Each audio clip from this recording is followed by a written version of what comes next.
Come l'aurora, vedrai le tenebre in luce. Então, vamos iniciar também, porque o tempo é bastante curto. Cabe a mim apresentar a sintonia que existe entre o carisma da unidade de Chiara Lubich e as diretrizes gerais da ação evangelizadora da Igreja no Brasil, que é o que orienta a Igreja do Brasil na sua caminhada de evangelização. Quando na Igreja surge um novo carisma, as pessoas que têm a graça de entrar em contato com a sua luz e a nova vida que o Espírito Santo nela suscita, ficam por ele fascinadas e atraídas, quase como se descobrissem pela primeira vez o Evangelho e a sua força transformadora. Podemos afirmar que isso aconteceu também para muitos de nós, quando fomos tocados pelo carisma da unidade de Chiara Lubich. Foi um encontro tão forte e marcante que, como aconteceu para os apóstolos André e João, quando se encontraram com Jesus, ficaram marcadas para sempre na nossa memória a data, a hora, as circunstâncias e o lugar onde a luz do carisma entrou na nossa vida. Para mim foi arrumando a cama de um companheiro de quarto. Foi lá que eu caí do cavalo. Deus se serve de tudo, não é? E lembro muito bem que depois de ter tido um impacto com o ideal, voltando para a paróquia, eu, na pregação, tinha dificuldade de falar, não sabia muito bem o que dizer. Então, tem um impacto muito grande na vida de quem conhece um carisma forte dentro da igreja. Quem sabe, nos pareceu que, até então, a nossa vida não tivesse sentido, que a nossa visão fosse como que embaçada, e que a própria igreja não correspondesse à sua vocação e missão.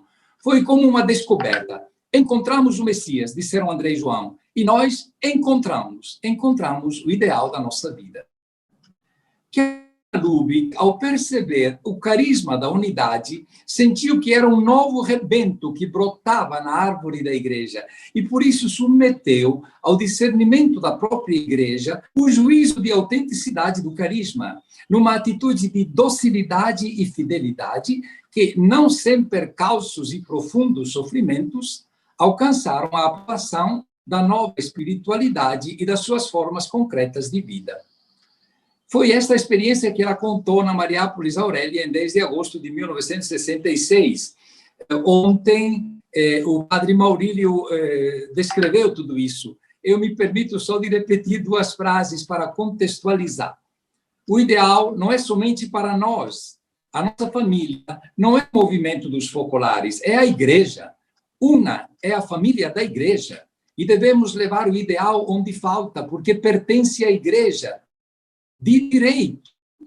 Deus o deu para ela e não apenas para nós. Todos têm direito ao ideal. Todos têm direito ao ideal. Se o guardarmos somente para nós, roubamos algo que é da igreja.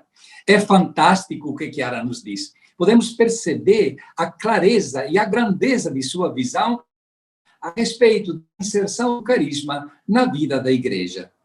O tema que me foi dado para desenvolver neste congresso é a sintonia entre o carisma da unidade e as diretrizes gerais da ação evangelizadora da Igreja no Brasil. Como se trata de um título muito amplo, achei por bem, como fez ontem o Maurílio, quase me roubou o assunto, mas não roubou nada, acrescentou. Achei por bem me deter em alguns pontos que evidenciam a espiritualidade do movimento dos focolares, que são bem compreendidos por todos nós, e não somente por nós que somos membros deste movimento, mas são considerados como características marcantes da espiritualidade pelas pessoas que entram em contato conosco. Trata-se de Jesus no meio e de Jesus abandonado. A respeito de Jesus no meio, Chiara diz, a comunidade cristã, cada comunidade concreta, e não somente a Igreja Universal na sua identidade profunda, nada mais é do que a pessoa de Jesus ressuscitado. Como afirma São Paulo escrevendo aos Coríntios, vós sois o corpo de Cristo. A presença de Cristo, que constitui a fisionomia íntima da Igreja, bem como de cada comunidade cristã, nunca faltou nunca faltou ao longo dos séculos. Ela continua a manifestar-se em cada membro do corpo de Cristo que vive com coerência a sua fé. Ele está presente em cada convivência religiosa. É sempre Chiara que fala quando apresenta Jesus no meio. E ela se pergunta, o que existe então de novo na nossa espiritualidade? Se a presença de Cristo sempre é garantida na igreja. E o que é que existe de novo e que nunca existiu antes? Criar as condições para que essa presença realize a sua finalidade, a unidade do corpo de Cristo, que corresponde à nossa vocação, ao que todos sejam um. Esta é uma novidade. Deste modo, começamos a entender a enorme graça que recebemos com este carisma. Devemos estar unidos no seu nome, no seu amor. Isto é importante. Esta é a nossa vocação. É a garantia da sua presença. De Jesus abandonado, Chiara afirma, cada divisão na comunidade vai contra a sua natureza, mas altera a identidade profunda da comunidade que é Cristo presente. Cristo não está dividido. Um Cristo fragmentado é irreconhecível, está desfigurado, diz Chiara. É por essa razão que, por vezes, a igreja não é amada, pois, de certa forma, é uma caricatura de igreja. O evangelista João vê no crucificado glorificado a origem da unidade, colocando no evangelho dele esta frase de Jesus, quando eu for elevado da terra, isto é, crucificado, atrairei todos a mim. É ele que reúne os cristãos entre si e a si e entre eles. Por que razão o crucificado atrai? Para conduzir todos à unidade com o Pai. A atração exercida pelo crucificado, fonte de comunhão, tem esta finalidade precisa, introduzir-nos na vida de comunhão do Pai e do Filho. Assim, o cristão é inserido no seio do Pai. E aqui Chiara conta um pouquinho a sua experiência do paraíso 49, como nós conhecemos. Ela diz, vivíamos a palavra que Jesus abandonado, a palavra totalmente explicada. Tínhamos a Eucaristia, porque o pacto se realiza com a Eucaristia, e nos amávamos. Com estes três elementos, não é? A palavra, a Eucaristia e o amor recíproco, Deus nos fez penetrar na sua intimidade. Ele, Jesus abandonado, portanto... Eu não vou responder a isso. Ele, Jesus abandonado, portanto, é o segredo, é a chave da unidade que nos ajuda a recompor todas as divisões e a superar todo o negativo, penetrando em todas as chagas abertas da igreja e da humanidade, assumindo-as na sua chaga mais profunda, que é o abandono, transformando a dor pelo amor. Nós recebemos todas estas realidades como dom, pelo carisma da unidade, que transformou toda a nossa vida. Mas não é para nós, é para oferecê-lo como experiência e dom a toda a igreja e a toda pessoa com que nós nos encontramos. Com grata surpresa e profunda alegria, constatamos que o mesmo Espírito age na igreja por vários caminhos para construir a unidade e para sustentá-la na sua caminhada. Ele manda o carisma certo no momento histórico apropriado. Cada carisma é um dom para a igreja e uma responsabilidade para quem o recebe, para que, de um lado, garanta a sua genuinidade e, por outro, fecunde com ele toda a igreja.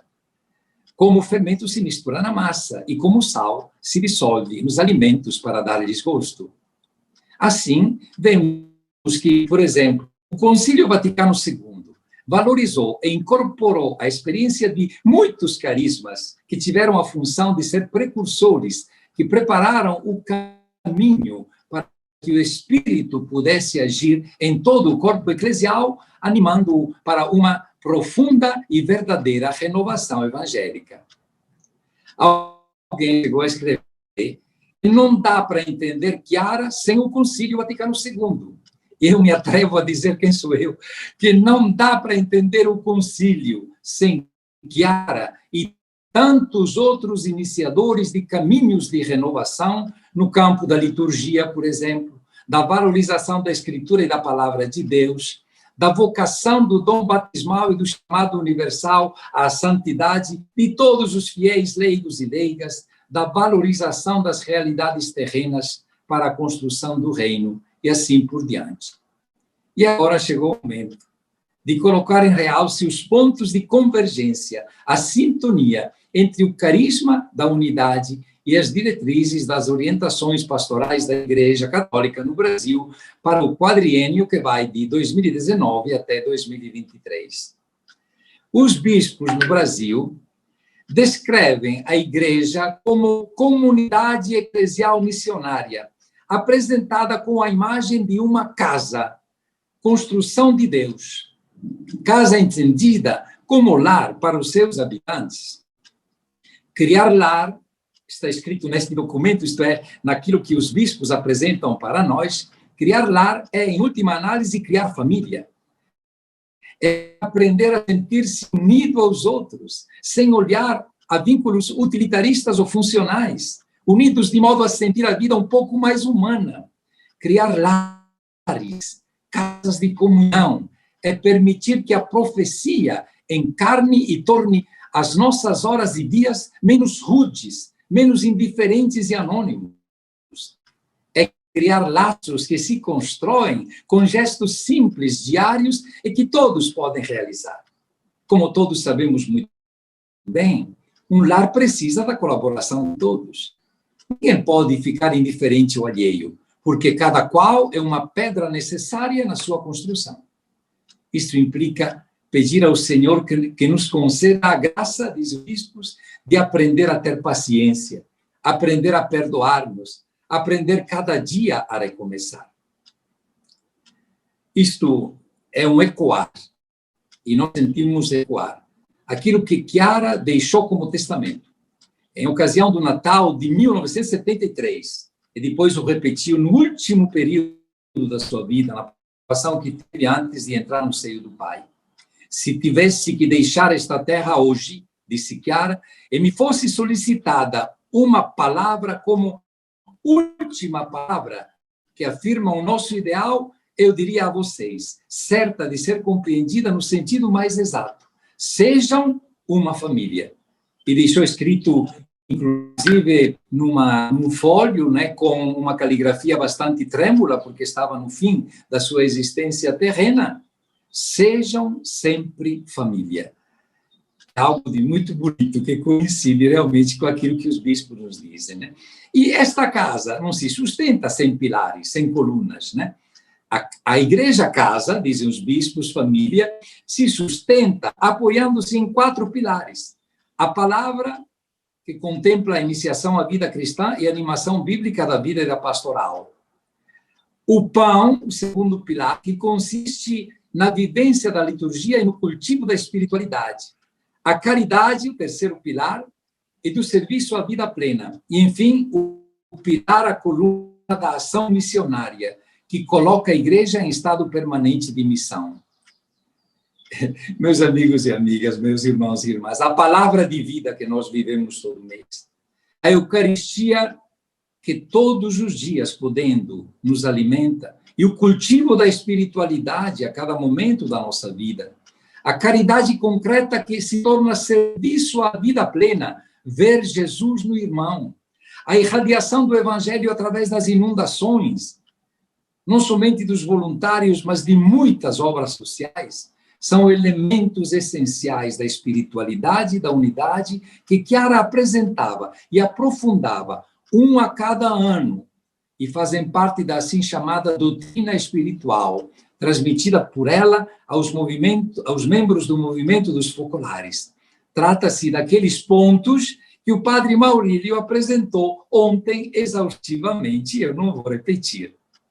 Mas vamos ver como os bispos enxergam Jesus no meio, porque usam a mesma expressão.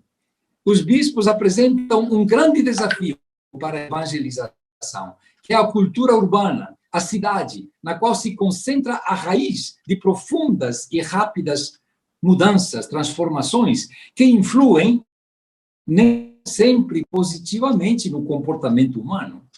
Em meio a tudo isso, o discípulo missionário afirma: Deus habita a cidade, isto é, Ele está no meio de nós. E é citado Mateus 18, 20.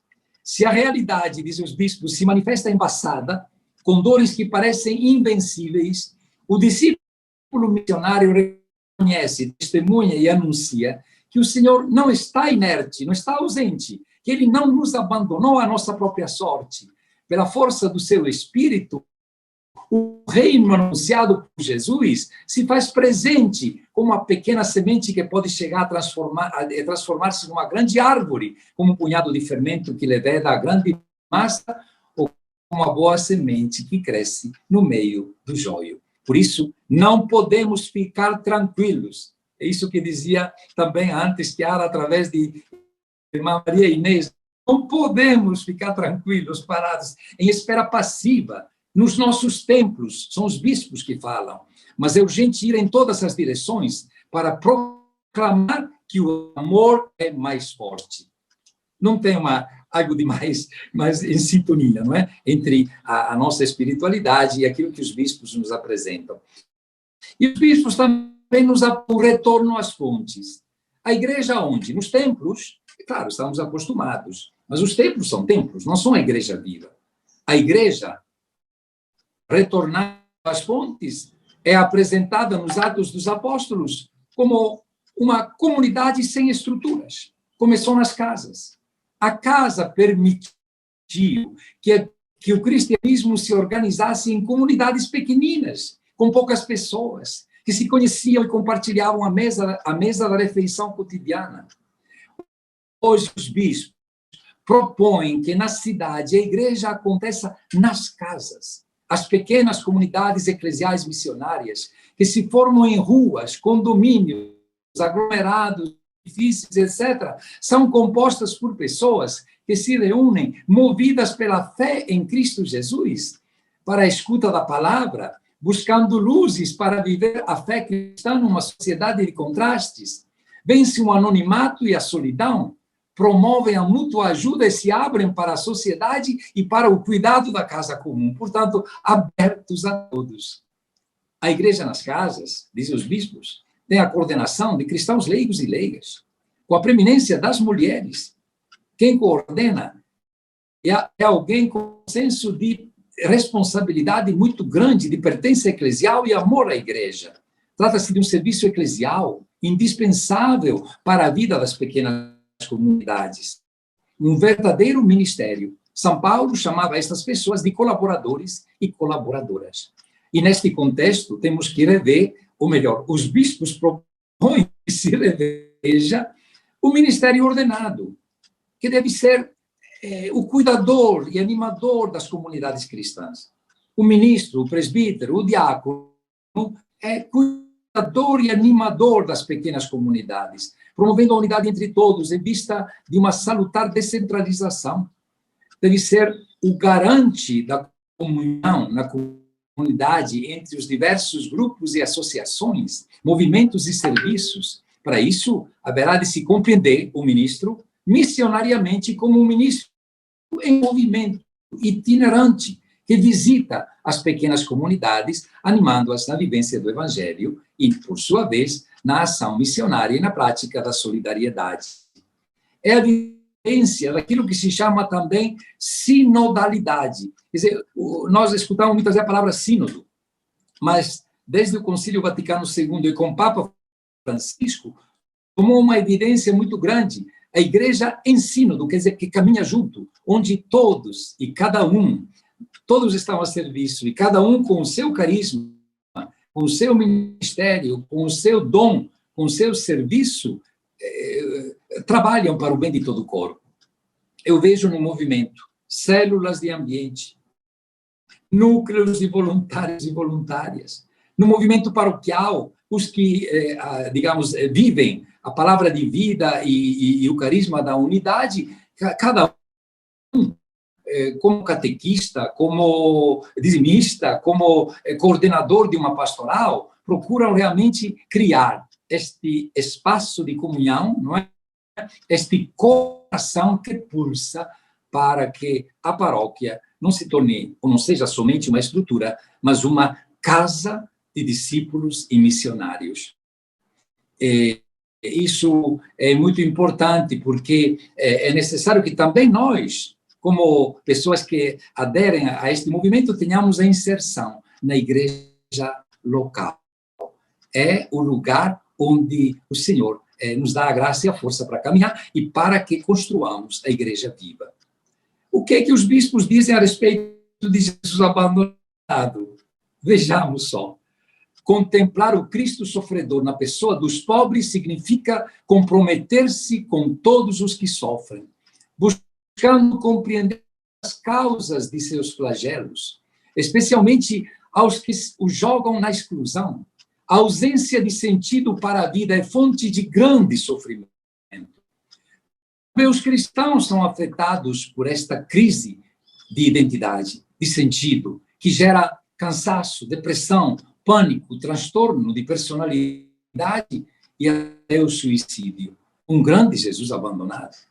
Essa situação ocorre porque se vive numa sociedade que sustenta ser tudo possível, especialmente utilizando os meios modernos e as novas tecnologias. O Papa Francisco, dizem os bispos, e o citam, insiste em dizer que deseja uma igreja pobre para os pobres. Trata-se de superar as ambições, o consumismo e a sensibilidade diante do sofrimento. Bento XVI, citado também pelos bispos, afirma: a opção preferencial pelos pobres está implícita na fé cristológica, naquele Deus que se fez pobre para nós, para nos enriquecer com a sua pobreza. Todos os cristãos devem buscar uma vida simples, austera, livre do consumismo e solidária, capaz da partilha de bens, ser pobre no coração. Isto é santidade. Escreveu o Papa naquela exortação apostólica sobre a santidade. Ser pobre no coração, isso é santidade. Somente assim a igreja será casa dos pobres, como proclamou São João Paulo II, porque hoje e sempre, ele diz, os pobres são os destinatários privilegiados do Evangelho, e são aqueles que nos ajudam a viver o Evangelho. Há que se afirmar sem rodeios, afirmam os bispos, que existe um vínculo indissolúvel entre a nossa fé e os pobres. Chiara viveu em tempos de guerra, nós vivemos em tempo de pandemia. Chiara iniciava sempre a sua história dizendo: era um tempo de guerras, tempos de guerra, e tudo desmoronava. Nós podemos fazer quase que um paralelo, né? Eram tempos de pandemia e tudo desmorona. Temos que solicitar entre nós, como em Chiara, a fantasia da caridade, a iniciativa do amor. A nova situação que se veio a criar a pandemia provocada pela Covid-19 diz respeito a todas as expressões da vida e está presente em todos os níveis da organização social, não último o religioso e o eclesial. Chiara, logo depois da guerra, quando faltava tudo, almoçava com as primeiras focolarinas, tinha uma focolarina e um pobre, uma focolarina e um pobre. Quer dizer, entrelaçavam os pratos e as cadeiras entre uma e outra com a presença de um pobre, que era a presença de Jesus. E quando as focolarinas pediam unidas em nome de Jesus, que providenciasse, não é, para aqueles que não tinham nada, sabendo que, por exemplo, um senhor precisava de um par de sapato número 43, pediam a Jesus, em nome dele ao Pai: nós precisamos de um sapato número 43 para aquele pobre. E é interessante que, saindo de uma missa, uma pessoa foi com uma caixa e dentro tinha um par de sapato número 43. É isso que nós somos chamados a fazer. Mas nós vemos Jesus abandonado também no escândalo da divisão. Neste sentido, dizem os bispos, torna-se urgente o testemunho do amor fraterno, muito eloquente, que ajude a superar o escândalo da divisão existente entre os seguidores de Jesus através do respeito respeito, do diálogo, da profunda conversão a Cristo, para realizar a oração de Jesus: Pai, que todos sejam um, para que o mundo creia. E diante da pandemia, sempre isso, mas diante da pandemia, é dever nos perguntarmos o que esse novo contexto tem a dizer também no que tange ao relacionamento entre cristãos de diferentes igrejas. Ou, em outras palavras, o que o Espírito poderá estar querendo dizer às igrejas e aos seus membros, a todos nós. De fato, o Espírito impregna com a sua presença vivificante a história de todos os tempos. E se soubermos ouvir a sua voz, poderemos constatar que ele orienta a plenitude da vida, da harmonia dos relacionamentos, para a paz, para o bem de tudo e de todos.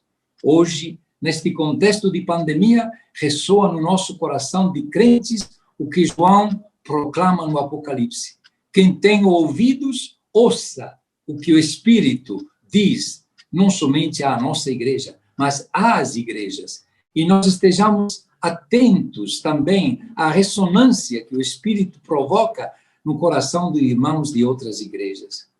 Mas os bispos vão muito além e dizem que é importante que a gente caminhe junto com todo homem e mulher, companheiro de caminhada.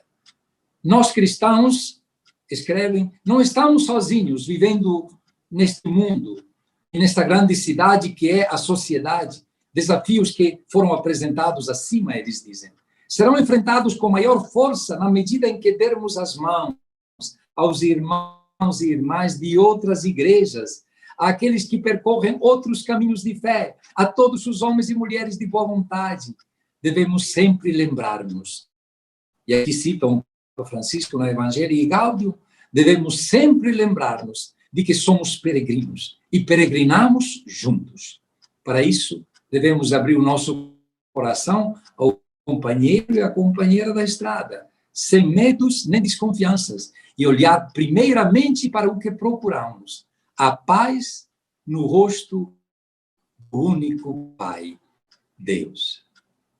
Eu estou terminando, mas encontrei, inclusive no Natal, uma página belíssima de Chiara.